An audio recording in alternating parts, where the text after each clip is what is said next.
Ang mabuting balita ng Panginoon ayon kay San Mateo.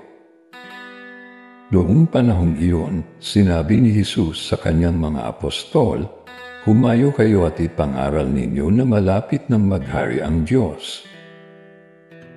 Pagalingin ninyo ang mga may sakit at buhayin ang mga patay.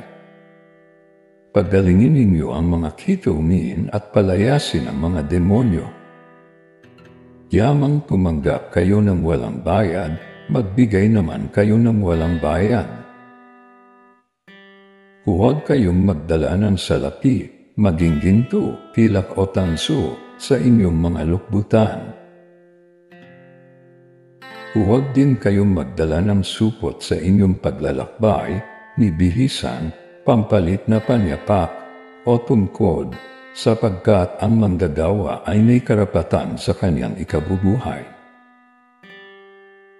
At saan mang bayan o nayon kayo dumating, humanap kayo ng taong karapat-dapat pakituluyan, at manatili kayo roon habang kayo'y nasa lugar na iyon.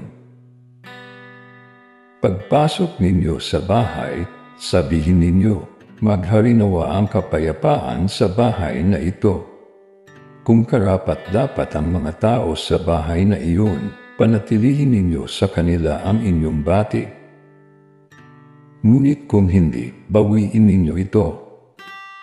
Ang mabuting balita ng Panginoon. Pinupuri ka namin, Panginoong Hesukristo.